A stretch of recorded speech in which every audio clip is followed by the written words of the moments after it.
Hi, humility. Humility is the best gift you can give yourself and everyone around you.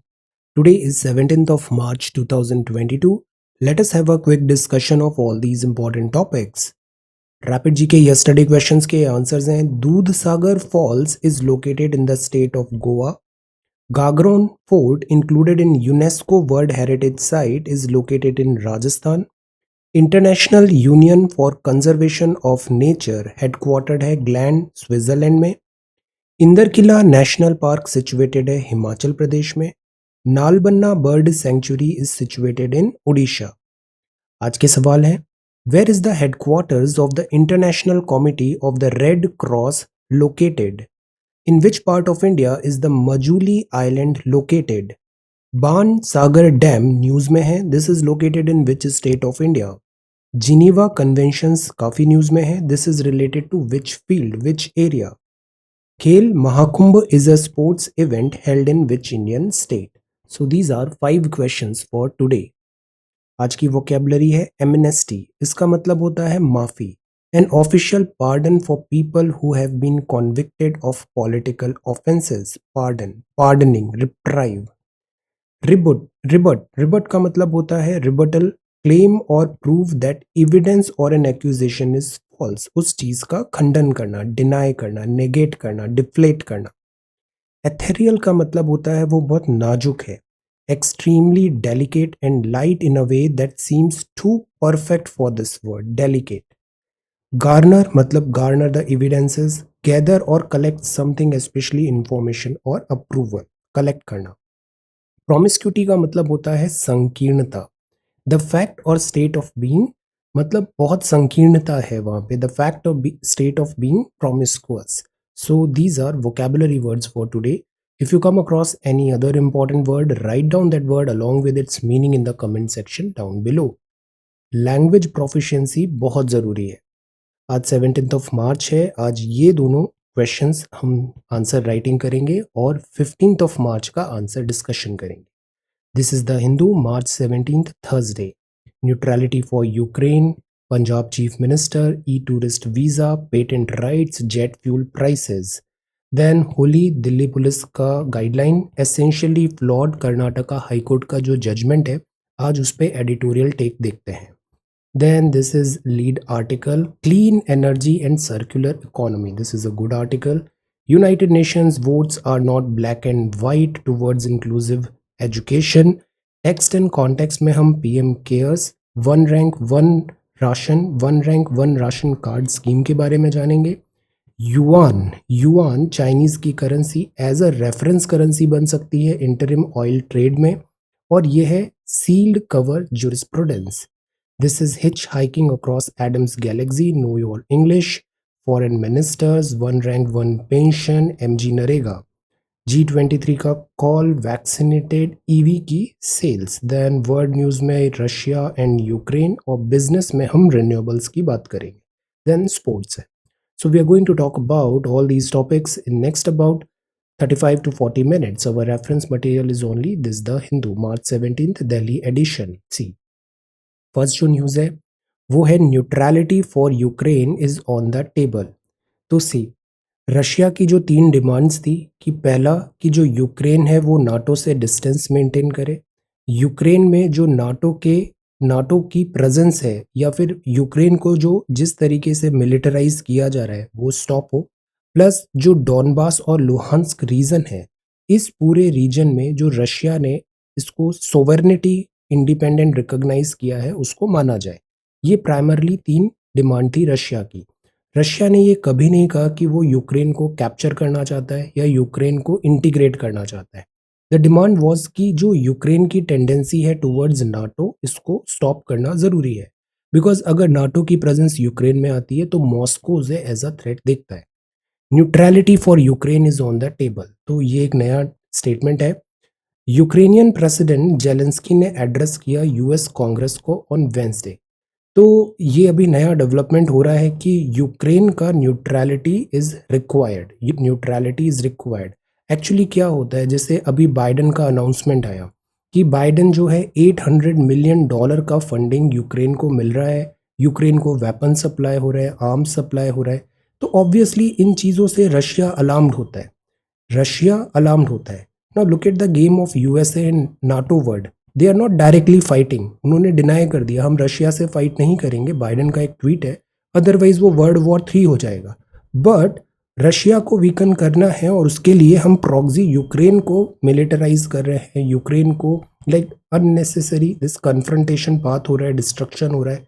So the point is कि ये जो पूरा power play game चल रहा है यहाँ पे, this is USA NATO, this is Russia, and ये जो वॉर है, थिएटर ऑफ कमांड है, यहाँ पे जहाँ वॉर हो रहा है, इधर हो रहा है utter destruction, and this is the cause of worry.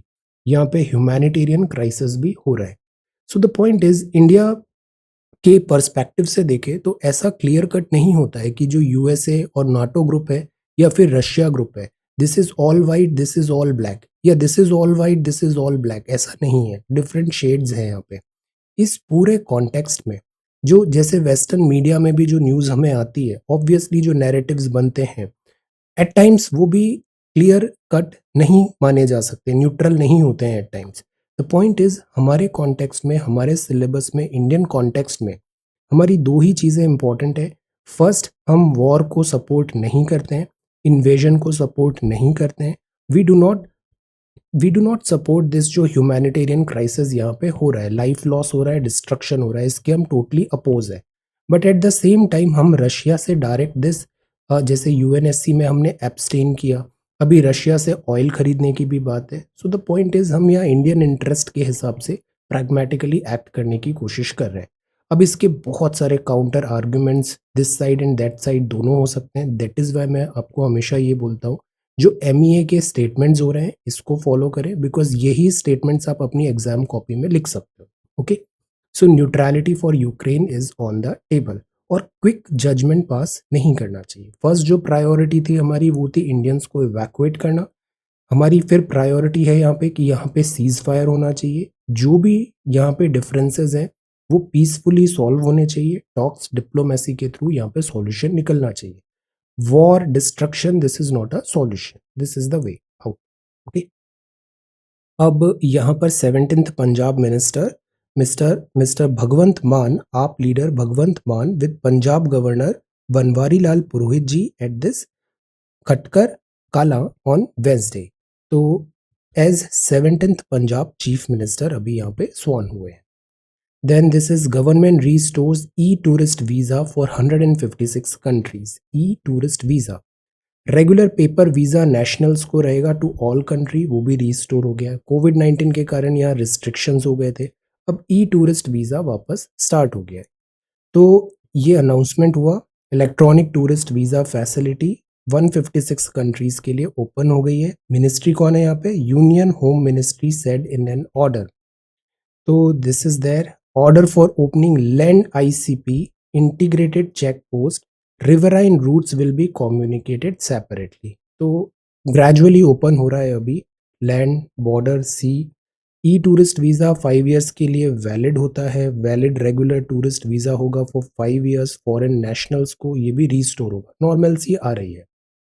Then ministry ने ये भी कहा फॉरेन नेशनल्स जिनके पास टूरिस्ट और ई टूरिस्ट वीज़ा है वो इंडिया आ सकते हैं ओनली। तो ये जो ई टूरिस्ट वीज़ा है, इंटरनेशनल जो फ्लाइट्स हैं या फिर जो चेक पॉइंट्स हैं, इमिग्रेशन चेक पोस्ट है इंटरनेशनल एयरपोर्ट में, उसके थ्रू ये आ सकते हैं। इकोनॉमी ओपन हो रही है, टूरिज्म भी ओपन हो रहा है, so this is a good step. E tourist visa open हुआ है। Patent rights on covid jabs में बी वेव्ड। अब सी कोविड-19 की वैक्सीनेशन आई, लेटेस्ट वैक्सीनेशन जैसे अभी इस पे आंसर राइटिंग भी किया है, फाइजर की है, मॉडर्ना की है, mRNA वैक्सीनेशन, एस्ट्राजेनेका है, एडिनो वायरस, कोविड-19 कोवैक्सिन भी है। तो इन वैक्सीनेशन में पेटेंट होता है, बट वर्ल्ड को इमीडिएट रिक्वायर्ड है वैक्सीनेशन का, तो पेटेंट को क्यों ना वेव ऑफ कर दिया जाए। ये डिमांड किया था इंडिया ने, साउथ अफ्रीका ने, कि पेटेंट को वेव ऑफ करें सो दैट मास प्रोडक्शन हो पाए और ह्यूमन रेस को हम सेफ गार्ड कर सके फ्रॉम दिस कोविड वायरस। इसमें काफ़ी डिले भी हुआ, बट फाइनली ये डिसीजन आ रहा है intellectual property rights held by international pharmaceutical companies covid vaccination में बी रिलैक्स्ड, तो इससे इंटेलेक्चुअल प्रॉपर्टी कोविड-19 से रिलैक्स्ड हो जाएगा फॉर 5 इयर्स। ये प्रपोजल यूरोपियन यूनियन का भी है। किस बैकड्रॉप पे है? डब्ल्यूटीओ में जो India, US, south Africa, EU ने इनिशिएट किया था, डिस्प्यूट जो हो रहा था कि पेटेंट ऑफ करें वैक्सीनेशन। तो इस पे डेवलपमेंट है, बट अब 2 साल हो गए। अगर 2 साल पहले जब इंडिया ने डिमांड किया था तब वेव ऑफ होता तो कोई लॉजिक भी होता, ऑल्दो अभी भी मास पॉपुलेशन अनवैक्सीनेटेड है।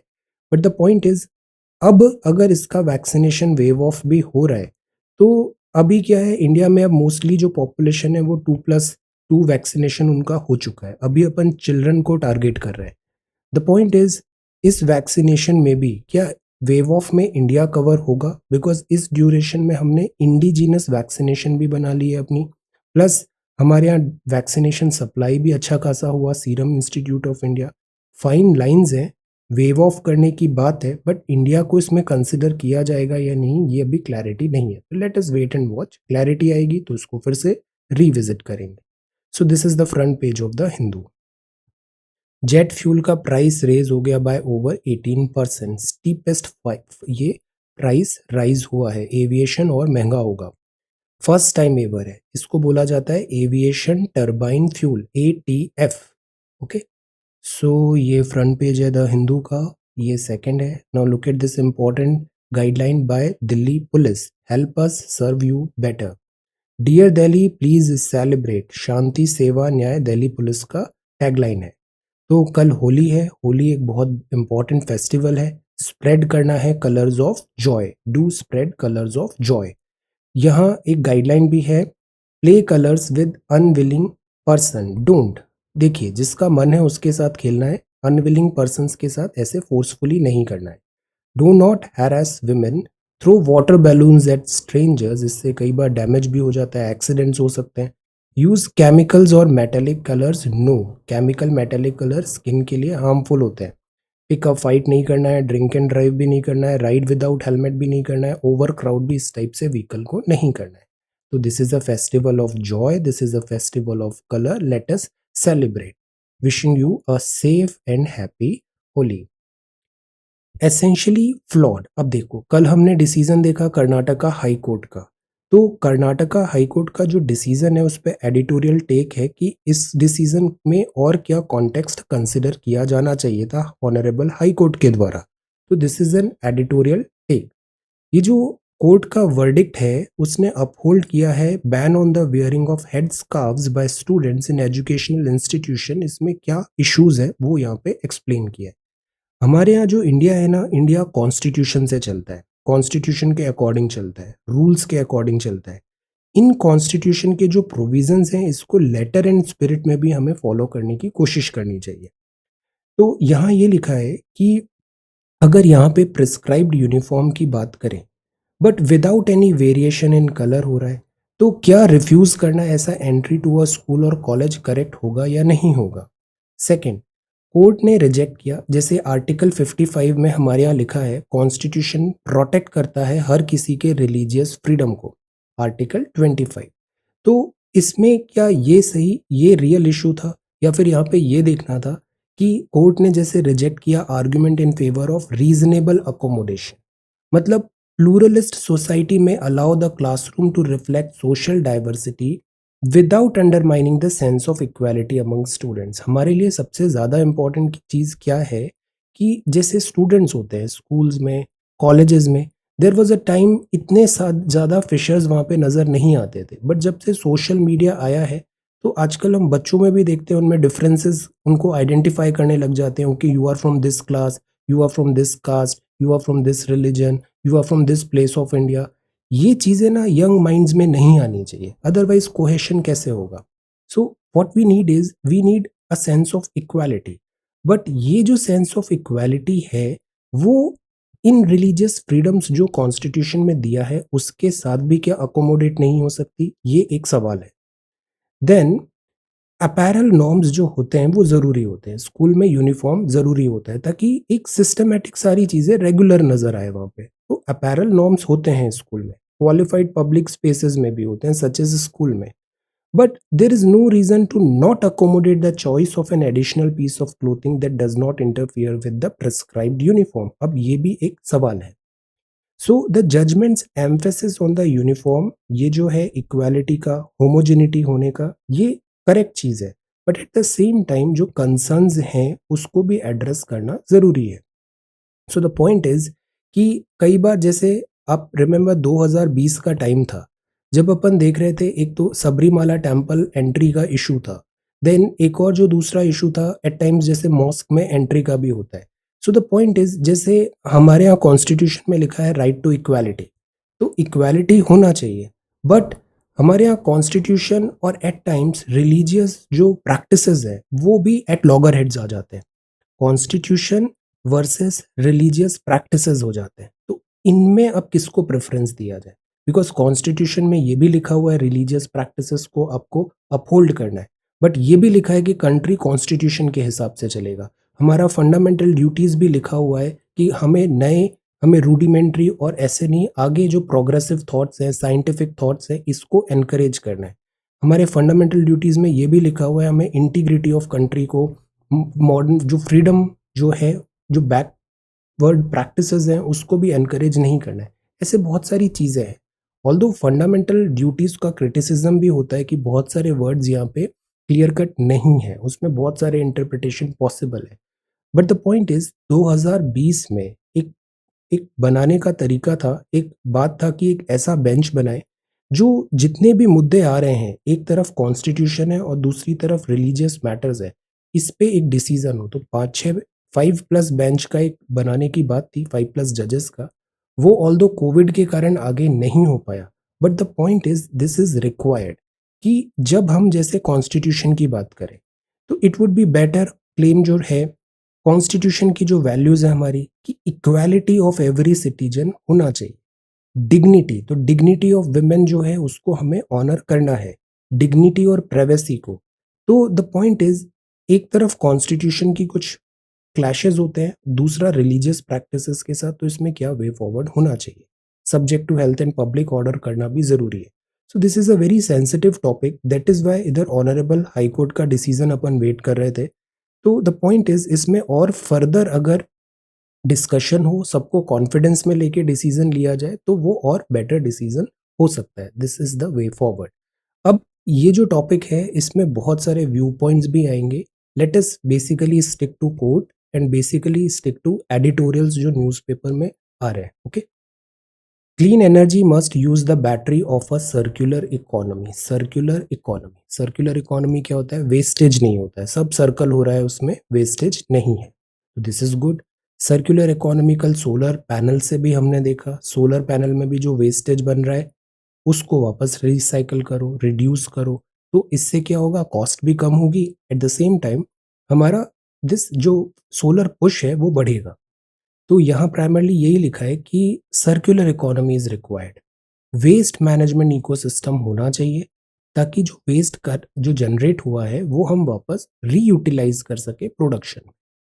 तो क्लीनर टेक्नोलॉजी होनी चाहिए, सोलर एनर्जी, बैटरी, इंडिया का फ्यूचर इकोनॉमिक ग्रोथ में ट्रांजिशन सर्कुलर इकोनॉमी में हमें फोकस करना चाहिए. वेस्ट जो भी जनरेट हुआ है उसको फिर से रीयूज करें अपन न्यूअर प्रोडक्शन में. तो एक रिसर्च है उसमें बताया है कि अगर अपन बैटरी रिसाइकल करें 23 गीगावाट का बाय 2030 तो हमारा कितना सेविंग्स हो सकती है. रॉबस्ट रिन्यूएबल वेस्ट मैनेजमेंट ज़रूरी है, रिसाइकल करना इकोसिस्टम को ज़रूरी है. इससे पीपल को हेल्प मिलेगा, कंट्री को भी हेल्प मिलेगा to reduce environmental harm, provide energy security और न्यू जॉब्स क्रिएट होंगे. Whole idea is circular economy. अब यहाँ एक क्लियर फ्रेमवर्क ज़रूरी होता है, एक रूल्स हो, जैसे एक्सटेंडेड प्रोड्यूसर रिस्पॉन्सिबिलिटी हो, जिसने बनाई है बैटरी अब उसी की रिस्पॉन्सिबिलिटी है कि वो उसको रिसाइकल भी करे. फिर रेगुलेशंस को रिवाइज करें अपन, रिन्यूएबल एनर्जी स्टेक होल्डर्स हैं उनको लें. तो ऐसे करके यहाँ पे 6 पॉइंट्स दिए हुए हैं जो अपन इधर देखते हैं. ओके, तो वन बाय वन ये पॉइंट्स हैं सर्कुलर इकोनॉमी में जो हेल्प कर सकते हैं. Policy makers should revise existing electronic waste management rules, bring various clean energy components under their ambit. मतलब रिसाइकल करें, अपडेट करें रूल्स को, अपडेट मॉडर्नाइज करें, clean energy components under their ambit लेके आए.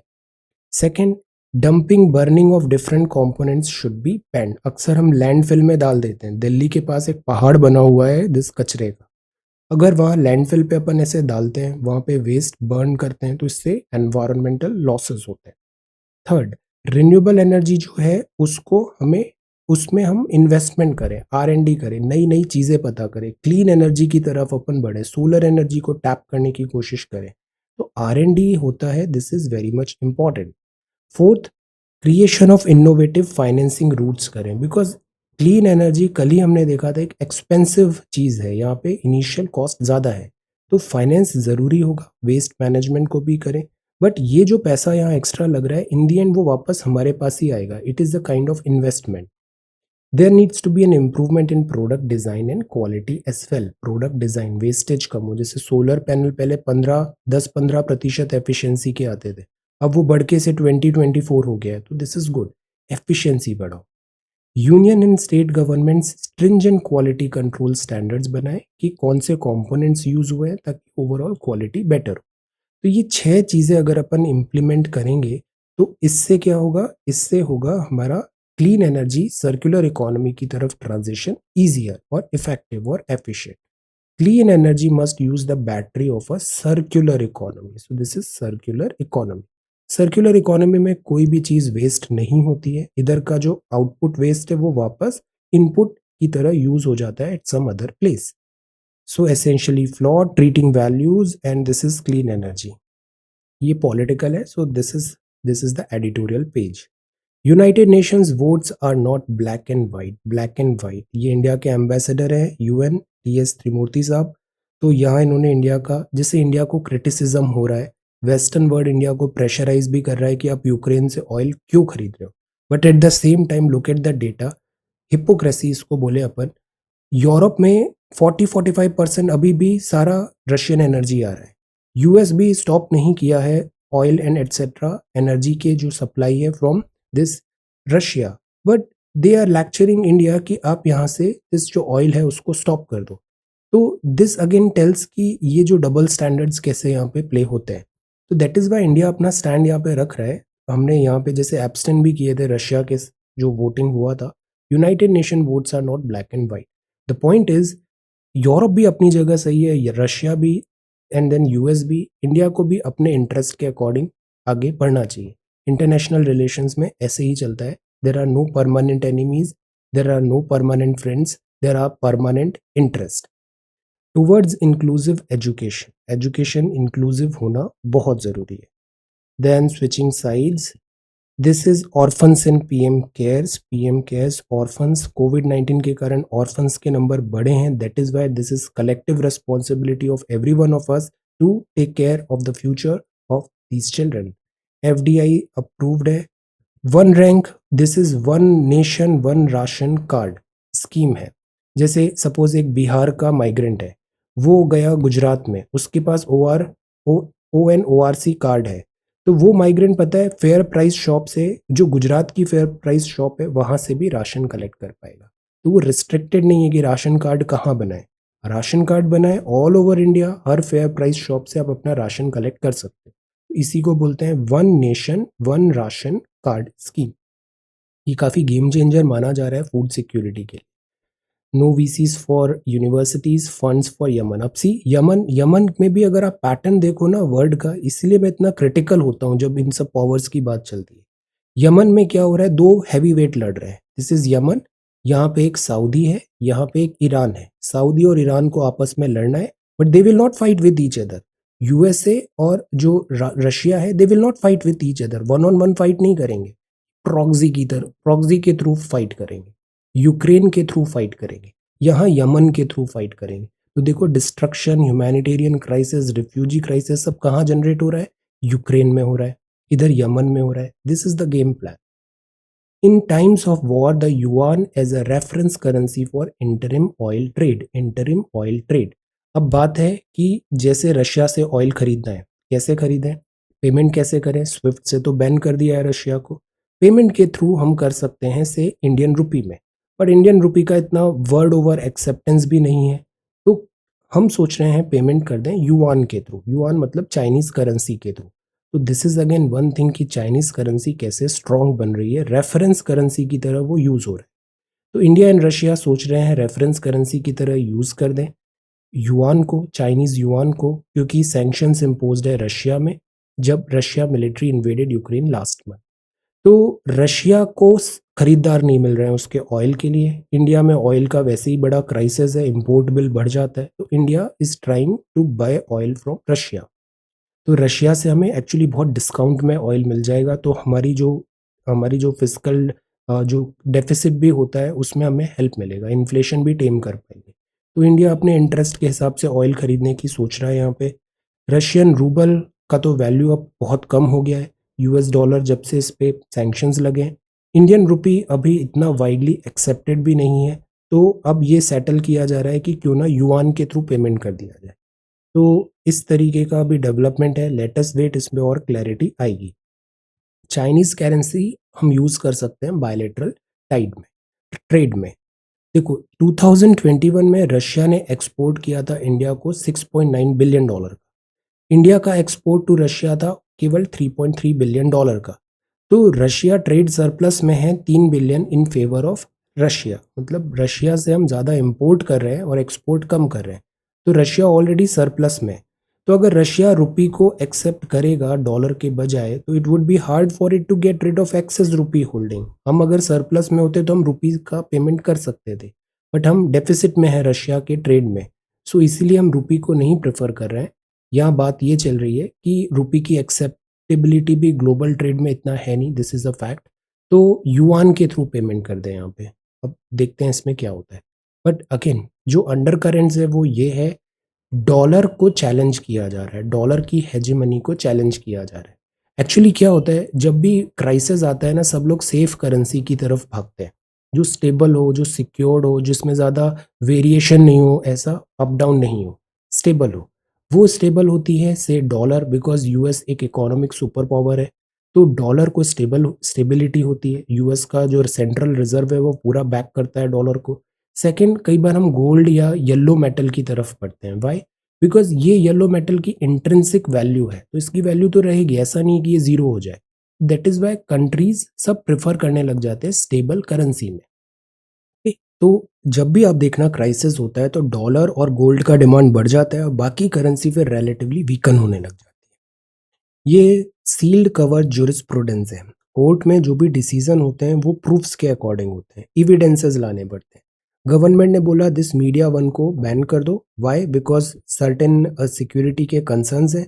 बट वो सर्टेन सिक्योरिटी के concerns court में प्रेजेंट नहीं हुए, जो जजेस थे उनको सील्ड एनवलप में दे दिए गए। सील्ड एनवलप का मतलब होता है, सील्ड कवर जुरिस्प्रूडेंस का एक प्रैक्टिस है सुप्रीम कोर्ट में, लोअर कोर्ट में भी। इंफॉर्मेशन जो है, एविडेंसेस है गवर्नमेंट एजेंसीज के, वो सील्ड एनवलप में प्रोवाइड होती है, और इस सील्ड एनवलप का एक्सेस केवल जजेस के पास आता है। मतलब जजेस को बता दिया कि हमारे पास ये इंटेलिजेंस इनपुट्स आया था, दिस दैट इज वाई हमने इसको बैन कर दिया। बट वो इंटेलिजेंस इनपुट कभी भी बाकी लोगों को पता नहीं चलेगा, केवल जजेस को पता चलेगा और जजेस डिसीजन दे देंगे। बट कहीं ना कहीं इससे ट्रांसपेरेंसी कम हो गई। सो दैट इज वाई यहाँ पर रमन्ना साहब ने कहा कि एक केस वो हियर कर रहे थे, तो उन्होंने कहा, डांट लगाई कि sealed cover report to the court आप अवॉइड करें, we will not accept it, Justice Ramana ने। तो this is sealed cover. Supreme Court का जो पावर है, rule 7 order 13 Supreme Court rule section 123 Indian Evidence Act of 1872 के अंदर सील्ड एनवलप से वो अपना इंफॉर्मेशन ले सकते हैं, सील्ड एनवलप में एविडेंसेस ले सकते हैं। बट ये रेयर केसेस में होना चाहिए, it should not be a norm. Critics जो बोलते हैं ये फेवरेबल नहीं है, इससे ट्रांसपेरेंसी नहीं आती, अकाउंटेबिलिटी नहीं आती इंडियन जस्टिस सिस्टम में, तो इसको लेस इसका यूजेज होना चाहिए। Then this is a book Douglas Adams की, और यहाँ है know your English. Know your English में आज जो हम देखते हैं इंग्लिश के रूल्स, वो है जैसे when you refer to contemporary residence, तो you say you live. For example somebody lives in Bengaluru, तो वहां पे लिव होगा। I lived in that house for 7 years, I lived in Bombay for 10 years, he lives in Calcutta, तो ये live होता है। Stay जो होता है वो शॉर्ट पीरियड के लिए होता है। I stayed in this hotel, hotel में रहते नहीं है, एक हफ्ते के लिए गए, I stayed in the hotel in this hotel for a week. Whenever I come to Calcutta, I stay with my uncle. तो stay मतलब shorter period, live मतलब आप थोड़ा वहाँ पे for time वहाँ पे रह रहे हैं. कॉम्प्राइज के बाद कभी भी ऑफ नहीं लगता है. अ कमिटी कंसिस्ट ऑफ, जैसे कंपोज्ड ऑफ हम बोल सकते हैं, बट कॉम्प्राइज के बाद ऑफ नहीं लगता है. तो जैसे कमिटी में ABC मेंबर थे, committee comprises ABC, comprises of नहीं लगाते. हमारी हैबिट बन जाती है, कई बार हम अननेसेसरी ये वर्ड्स यूज करते हैं, prepositions etcetera avoid. A committee comprises A B and C. Sir what's the meaning of they are far out people? Far out people क्या होते हैं? जो मतलब बहुत एडवांस्ड है, इनोवेटिव है, अनकन्वेंशनल है, उनको फार आउट बोलते हैं. From time to time you hear and read about far out people. Far out dress है, फार आउट फिल्म्स है, फार आउट नॉवेल्स है. तो ये मतलब they are far out people, very advance type people. तो ये आज के वोकेबलरी एंड ग्रामर इंग्लिश के वर्ड्स है. देन ये क्विज भी यहाँ पे दिया है. Saint Patrick's Day island. India and China in talks over foreign minister Wang Yi's visit. Supreme court ने बोला UP government. Then supreme court back centre's one rank one pension scheme. Supreme court इसको uphold कर रहा है. No constitutional infirmity है OROP principle में. Communication 2015 में हुआ था. Benefits would be effective for pensioners from cut off date July 1 2014 से. Pensions of past pensioners would be refixed. तो मतलब वन रैंक वन पेंशन होगा, ऑल पेंशनर्स यहाँ पे प्रोटेक्टेड होंगे. तो इससे एक होमोजीनियस क्लास क्रिएट होगा. तो सुप्रीम कोर्ट ने इसको ओके कर दिया, OROP. देन MG नरेगा में जो इश्यूज आते हैं, जैसे क्या आते हैं, बेनिफिशियरी गलत है, घोस्ट है. जॉब कार्ड्स भी मतलब घोस्ट है, पेमेंट टाइम पे हुआ नहीं. तो MG नरेगा का बहुत क्रिटिसिज्म भी होता है कि एक्चुअली में कोई काम होता नहीं है, यहाँ पे टेंजिबल वर्क नहीं होता है. Then Havlet Foundation on FCRA watch list, and this is G23, and this is Assam government and vaccination. Prime minister साहब ने क्या कहा? Get vaccinated, follow precautions. ये कोविड अभी गया नहीं है, एक और वेव पॉसिबल है, be careful. EV sales will rise 10 times by 2022. And Gadkari साहब ने कहा कट डिपेंडेंस ऑन ऑयल. बड़ा अच्छा काम हो रहा है यहाँ पे. ऑयल की डिपेंडेंसी कम करना है, इलेक्ट्रिक व्हीकल्स को बढ़ाना है, और ऑल्टरनेट भी ढूंढने हैं, जैसे ग्रीन हाइड्रोजन वगैरह हुआ. क्लीन एनर्जी के R&D कंटिन्यू होना चाहिए. अगर अपन फ्यूजन को कंट्रोल कर पाए, या फिर हाइड्रोजन कार्बन बेस्ड इंजन इतने एफिशिएंट मास स्केल में कॉमर्शियलाइज बना पाए, तो ये तो बहुत बड़ा गेम चेंजर होने वाला है. मीनवाइल हमें ऑल्टरनेटिव फ्यूल जो आज की डेट में है, electricity, ethanol, methanol, biodiesel, bio CNG, green hydrogen, इसको कंटिन्यू करना है, एनकरेज करना है. इस पे कुछ ही दिनों पे एक आंसर प्रिपेयर करेंगे अपन ये सारे फ्यूल्स पे. Then citizenship. रेलवे प्राइवेटाइज नहीं हो रहा है. जेलेंस्की का request, no fly zone, Ukraine is in crisis. Biden to send more weapon. Now see this is the thing, direct fight नहीं करेंगे, बट हम वेपन्स वहां पे सेंड करेंगे और लोगों को आपस में लड़ाई करवाएंगे. Sending more anti aircraft, anti armour weapons and drones to Ukraine. So see 800 stringer, anti aircraft system, grenade launcher वगैरह. यूएस का ये हमेशा से पॉलिसी भी रहा है. यूएस एक बहुत बड़ा वेपन्स का मैन्युफैक्चरर है, और ये एक बहुत $1 बिलियन बिजनेस है. वर्ल्ड में वॉर होती है, सबसे बड़ा जो बेनिफिट होता है वो USA को होता है. India should not be buying Russian oil, ये US कांग्रेसमैन इंडिया को बोल रहे हैं. ICJ tells Russia. अब see International Court of Justice ने बोला है इस इन्वेजन को स्टॉप करें. इंटरनेशनल कोर्ट ऑफ जस्टिस का जो डिसीजन होता है वो बाइंडिंग होता है. तो अब रशिया पे और प्रेशर है कि इस तरीके का जो डिस्ट्रक्शन हो रहा है, दिस इज नॉट एक्सेप्टेबल. यहाँ पे इसको ICJ ने ऑर्डर यहाँ पे पास किया. प्रोफाउंडली कंसर्न्ड है. Then season of protest, economic crisis versions, US questions Russia's diplomacy bid. Covid deaths on the wane. Israel में नए वेरिएंट आ गए. सुनामी अलर्ट है जापान में. सुनामी किस किस का मीनिंग क्या होता है? सुनामी जो है ना, ये सुनामी, इसका मीनिंग क्या होता है? देन रिन्यूएबल के ऊपर है investor confidence. Renewable solar energy के ऐसे फार्म्स होते हैं, सोलर एनर्जी. तो कोर्ट का डिसीजन है sanctity power purchase agreements. Private renewable energy operators, generators हैं, वो सेल भी कर सकते हैं. एक्चुअली क्या होता है कि अगर जैसे अपन ने एक सर्टिफिकेट देखे थे ना, सर्टिफिकेट्स भी देखे थे कि जैसे पावर प्रोडक्शन ज़्यादा, आप मतलब कोई पॉलिटिंग काम आपका ऑयल के थ्रू या फिर कोल के थ्रू कुछ पॉल्यूशन, ऐसा बिजनेस इंडस्ट्रीज हैं. तो आप उसको कंपनसेट करने के लिए ग्रीन ग्रीन जो है उधर इन्वेस्टमेंट कर सकते हैं, जैसे क्योटो प्रोटोकॉल भी था।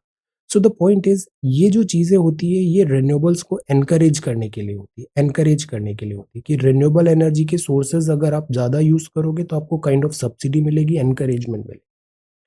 Amazon Future agrees to arbitration future deal, stress for banks likely on Russia-Ukraine crisis, fee hikes rates to battle inflation, Sensex का climb. So this is the Hindu newspaper.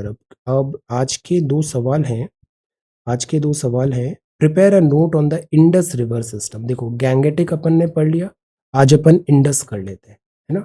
इनसे 100% सवाल आएगा। इंडस रिवर सिस्टम आज कर लेते हैं, फिर एक ब्रह्मपुत्रा करेंगे, सेंट्रल इंडिया करेंगे और साउथ इंडिया की कर लेंगे। बस 3 या 4 में अपनी पूरी रिवर सिस्टम कंप्लीट हो जाएगी इंडिया की। So prepare a note on the Indus river system now. Indus की जो रिवर्स है, इंडस एंड देन पंजाब की 5, इन सब पे आप एक नोट तैयार करो। देन सेकंड है, अभी जैसे कॉन्स्टिट्यूशन में हमने देखा हाईकोर्ट का वर्डिक्ट भी है। What does it mean by basic structure of the constitution? Laxmikanth book open करो, अपनी 50% से ज्यादा लक्ष्मीकांत बुक कवर हो गई है इन क्वेश्चन एंड आंसर के थ्रू इन पास सम टाइम। तो आज बेसिक स्ट्रक्चर अच्छे से पढ़िए और उस पर एक नोट तैयार करिए। Basic structure of the constitution बहुत हाई यील्डिंग है, इससे सवाल आता है। 15 मार्च की बात करें तो ये सारे सबमिशंस हैं, इसको सॉर्ट बाय ओल्डेस्ट करते हैं। So these are the submissions. Okay. So answer submit किया है Vishwajeet. Vishwajeet, prepare a note on major oil and gas reserves. बड़ा आसान सा सवाल था, बस हमें पूरे वर्ल्ड में ऑयल कहाँ हो रहा है, गैस कहाँ हो रहा है, इसका एक आइडिया लेना था।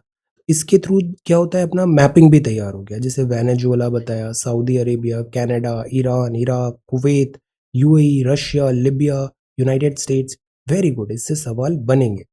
ओपेक क्या होता है हमें ये भी पता होना चाहिए। गल्फ कंट्रीज क्या है ये भी, ये नेचुरल गैसेस भी। सी आपने रिजर्व्स भी बता दिए। रशिया क्यों इतना इंपॉर्टेंट है, see the reserves natural gas के 47 बिलियन क्यूबिक मीटर। और ईरान, तो रशिया ईरान की वैसे भी काफी फ्रेंडशिप है। Qatar, so this is that. Then Khushboo अपसी, मैप वर्क क्यों जरूरी होता है, स्टार्टिंग में ही मैप बता दिया। Very good, this is really good. Petroleum and mineral oil reserves, आपने सारे लोकेशंस बताए यहाँ पे। देन वर्ल्ड जो जाइंट्स हैं, good, very good. North America, Africa, Europe, Asia, then this is Russia, very nice. Natural gas के भी आपने वन बाय वन सारे यहाँ एक्सप्लेन किए। अब सी ओपेक भी है यहाँ पे, Vienna Australia, Austria important body. OPEC plus भी है, बिकॉज ये भी कार्टेलाइजेशन करते हैं, मोनोपोली करते हैं at times. International energy agency भी है। तो बहुत होलिस्टिकली आपने सारे पॉइंट्स कवर किए, very good. Asha, once again very good answer. Covid vaccination पे बताना था हमें। टाइप्स ऑफ वैक्सीनेशन, तो मतलब हमने पूरा कॉन्सेप्ट समझ लिया। What is vaccination, different types क्या होते हैं। होल माइक्रोब हुआ, सब यूनिट हुआ, जेनेटिक अप्रोच हुआ, inactivated, live attenuated, viral vector vaccination. Very good. Inactivated one by one इसके कॉन्सेप्ट्स बताए, जेनेटिक अप्रोच भी बताया। अब see look at this diagram, DNA transcription, mRNA. तो ये एमआरएनए टेक्निक हुआ फाइजर मॉडर्ना की, ये लेटेस्ट है। Types of components of viral vaccination. Wow, this is really, really nice. Best copy. Very good. Types of whole. Very nice. Then 10 vaccines approved for usage in India. बस अब इसके अलावा कुछ नहीं पढ़ना है, हमने पूरे अच्छे से सारी वैक्सीनेशन भी कवर कर ली 3-4 पेजेस में। बस इससे सारे सवाल बन जाएंगे आपके। Very good. Snehal, this is really nice, writing is very good. ये इंडिया कैसे बिगिन किया, स्टेटस सारा बताया, इन यूज, वेरी गुड। और वायरस से रिलेटेड आपने Covaxin, phase, booster dose, technology बताया यहाँ पे, कैसे जनरेशन है, इनएक्टिवेटेड, वायरल और mRNA. Very nice. Kajol, this is good. Covid, so the idea is कि हम इन सब चीज़ों का एक कंसोलिडेशन कर लिया। स्पुतनिक क्या है, मॉडर्ना क्या है, Johnson and Johnson, ZyCoV D, very good. Different types में एमआरएनए क्या होता है ना, ये सारी चीजें हो गई। Protein, very nice. Then this map is again so nice, your map work is excellent, this is really good map. Then one by one हमने सारा, तो हमें आइडिया मिल गया। पूरा जो वर्ल्ड इकोनॉमी है ना वो एनर्जी रिसोर्सेज पे डिपेंडेंट है। अब हमें आइडिया मिल गया कि कहाँ कौन से रिसोर्सेज है, कैसे पॉलिटिकल जियो पॉलिटिकल इक्वेशंस वर्कआउट कर रही है। तो this is good. Priya, this is again so good. Covid vaccination क्या है, सी हमने वन शॉट में सारे यहाँ पे कवर कर लिए। Technology, whole virus, vector based, mRNA, protein, very good. अब सवाल इससे क्या आ सकते हैं, एमसीक्यू मैच द कॉलम में आ जाएगा कि ये वैक्सीनेशन कौन सी है, किस टाइप की है, like that. India's role to fight कोविड-19, दिस इज रियली गुड। अब ये जो सेकंड है ये मैप वर्क है, तो हमने सारे इंपॉर्टेंट कंट्रीज। अब सी जियोपॉलिटिक्स, जियोपॉलिटिक्स हमेशा नेचुरल रिसोर्सेज पे डिपेंडेंट होती है। ऑयल हुआ, ट्रेड हुआ, तो ये बहुत इंपॉर्टेंट पार्ट था प्रिपरेशन का कि हमने सारे oil and natural gas resources अच्छे से तैयार कर लिए। Good. Akanksha, this is very good answer once again. Corona virus का टीका वन बाय वन आपने सारे बताए, वैक्सीनेशन के नाम भी हैं, इनकी लिमिट भी। RNA vaccination concept is important. Now see the diagram, this is very good. So presentation भी बहुत जरूरी है। एडिनो वायरस हुआ, देन निष्क्रिय वायरस हुआ, सब यूनिट हुआ, intranasal, very good. Then this is second one, ये मैप बहुत इंपॉर्टेंट है। अब हमें आइडिया लग गया पूरे वर्ल्ड में डिस्ट्रीब्यूशन कैसा है, कहाँ पर ऑयल है, कहाँ पर गैस है, और वर्ल्ड जियो पॉलिटिक्स कैसे वर्कआउट हो रही है। Ratna Priya, this is really good, map starting में ही है। देन गल्फ कंट्रीज, क्या एक बार सवाल आया था क्या ईरान गल्फ कंट्री में है? जो गल्फ कॉरपोरेशन है, जिससे गल्फ जो ऑयल वाला कॉरपोरेशन है, क्या उसमें है? ओपेक है, gas reserves. Then this is, ये कैसे वर्क करती है vaccination. Try to like post it in से पोर्ट्रेट मोड, पोर्ट्रेट मोड, उससे रीडेबिलिटी ठीक रहेगा इसका। ओके, वन पेज ही बस फोटो लेना है, उसको पोर्ट्रेट मोड में करना है। जब आप अपलोड मल्टीपल कर रहे हो ना, तो उसके बाद एक ड्रैग हो जाता है यहाँ पे, तो वन बाय वन आप ऑर्डर में पेज नंबर वाइज लगा सकते। जैसे ये है ना, ये सबसे अच्छा है, वन पेज एट ए टाइम क्लिक करेंगे, इससे क्लैरिटी भी अच्छी आती है। जैसे ये पोर्ट्रेट है, लैंडस्केप में फिर वो टर्न नहीं हो पाता। Okay, Muzammil, this map is really good, बहुत अच्छे से आपने सारा बताया। पूरा world oil, natural resources, energy में जियोपॉलिटिक्स चल रहा है। Venezuela, Saudi Arabia, very good, you are very hard working, keep doing this, आप बहुत अच्छा परफॉर्म करने वाले हो। Natural gas, very good. Priyanka, once again holistic answer, सारे आपने यहाँ पे वैक्सीनेशन, उसकी टेक्नोलॉजी, सी वन शॉट में हमने सारा कंसोलिडेट कर लिया, जितना भी वैक्सीनेशन कोविड रिलेटेड न्यूज़ था। आपने टेक्निक ऑफ बायोटेक भी बता दिया, कितना अच्छे से ये टैबुलेट किया है। सी this is so good, very nice. C this is again very good, this is the best copy, very good. MRNA technique क्या है, गुड, कैसे एमआरएनए होता है, आपका बहुत अच्छे से आपने यहाँ पे नॉलेज भी बहुत अच्छा है, और बहुत अच्छे से प्रेजेंट भी किया है, protein subunit. So this is good, very good. Rasendra, this is again so good, ये बड़ा इंपॉर्टेंट है। अब सी स्टार्टिंग में ही एक नया फैक्ट आया, वेदांता ने अभी यहाँ पे किया, this this is a very good approach, इससे थोड़ा जो आंसर्स है ना वो यूनिक हो जाते हैं, इंटरेस्टिंग हो जाते हैं पढ़ने में, तो this is good. Annual inflation बताया, सी कनेक्टिविटी, इन्फ्लेशन से कैसे कनेक्ट किया, ऑयल प्राइसेस, फिर ये मैप अच्छे से बना दिया, good. Shubham, this is again good, serum institute, सारी vaccination one by one consolidate कर ली, टेक्नोलॉजी भी कंसोलिडेट कर ली हमने, एक्सेलेंट। नाउ सी, नोट बनाना था, बहुत मेहनत से ये नोट आपने बनाया है, दिस इज सो गुड। एक ही मैप में अपने सारी जगह बता दिया, किधर कितना रिजर्व्स है, ये बहुत हेल्प करेगा आपको आगे सारे डिफरेंट क्वेश्चंस में भी। Map work excellent, major gas basins हैं, wonderful. Covid vaccination, Ram Naresh, बहुत अच्छा आंसर है ये। एसडीजी से आपने जैसे इसे कनेक्ट किया, look at the approach, thought process, this is good. Covid vaccination कौन सी है, एमआरएनए क्या है, वेक्टर क्या है, वेरी गुड। सौरभ, आप बहुत अच्छे से आंसर लिख रहे हो, नेचुरल गैस, तो ये ऐसा है, क्रूड ऑयल है, this is gas, very good. Usages, now see, जितना ऑब्जेक्टिव होता है ना वो भी बेनिफिट करता है, बिकॉज एग्जाम में हमारे पास टाइम प्रेशर रहता है, कम समय में ज़्यादा से ज़्यादा चीज़ें बतानी है, तो ये स्टाइल बहुत अच्छी है। जैसे नेचुरल गैस क्या है, these are natural gas, commonly कहाँ पे होता है ये, यूजेज। तो हमेशा हेडिंग, सब हेडिंग, जितना स्ट्रक्चर्ड हम लिखने की कोशिश करेंगे ना, उतना ही क्रिस्प होता है हमारा कॉपी। डिस्ट्रीब्यूशन ऑफ गैस बताया, सी एग्जाम्पल्स, एग्जाम्पल्स तो बहुत सारे देने चाहिए हमें, मिडिल ईस्ट वगैरह। इस कॉपी में एक चीज नहीं है, और वो है मैप। मैप इसका एक डिस्ट्रीब्यूशन हो जाता तो बहुत अच्छा लगता है, रिजर्व्स ऑफ द वर्ल्ड में वर्ल्ड मैप और इंडिया मैप बहुत अच्छे से बनाना आना चाहिए। जैसे ये देखिए मैप, तो this is really good. Then 10 major बताया आपने, वेरी नाइस, इंडिया मैप भी अच्छा है। Kavita, then this is good, आपकी हैंडराइटिंग बहुत अच्छी है। क्रूड ऑयल बताया आपने, see the map, this is good. Venezuela, very nice. अब इस एक सवाल से हमारे बहुत सारा इंफॉर्मेशन जो रेलेवेंट है वो सब हमने कंसोलिडेट कर लिया। सी यही चीज अब अपन को आगे काम आई। No see this this is so good. किस तरीके से ये बना, sediment and rock, your work is really really good. Oil and natural gas basin, this map is again so good. ये टिपिकल जो अपना ज्योग्राफी ऑप्शनल में हम लिखते हैं ना, इतना अच्छा मैप है, दिस इज रियली गुड। सारा प्रॉपर यहाँ पे डायग्राम्स है, नाम है, और सारा अच्छे से यूज किया, ऐसी कॉन्टिनेंटल शेल्फ वगैरह किया, very good, perfect. Conclusion very nice. Dhanakshi बहुत अच्छे से आपने लिखा है, वैक्सीनेशन ये बड़ा इंपॉर्टेंट है, हमें कंसोलिडेटेड पता होना चाहिए। And now see the structuring, what is corona virus, कैसे स्टार्ट हुआ, सिम्टम्स क्या है, अपने पूरा टॉपिक ही अच्छे से कंसोलिडेट कर लिया, वेरी गुड। फिर डिटेल बताया आपने वैक्सीनेशन के one by one, see very nice. Type क्या है, टेक्नोलॉजी क्या है, कोविशील्ड, बस अब इसी से एक एमसीक्यू बन जाएगा कि स्पुतनिक किस टाइप की वैक्सीनेशन है, एमआरएनए क्या है। So this is good. ये गैस रिजर्व का मैप भी बहुत अच्छे से बनाया, जैसे आपने बताया था ना, जो एटलस है उसमें स्टिकी नोट से सारी चीजें लगाना है, गूगल अर्थ भी इंस्टॉल करना है, उससे देखते रहना है इन सारे पॉइंट्स को। Oil reserves very good, your writing is again good and presentation is also very good. So ये सारे सबमिशंस हैं, और आज हमें ये 2 सवाल करने हैं। So thank you so much for watching this video, take care, study well and be safe.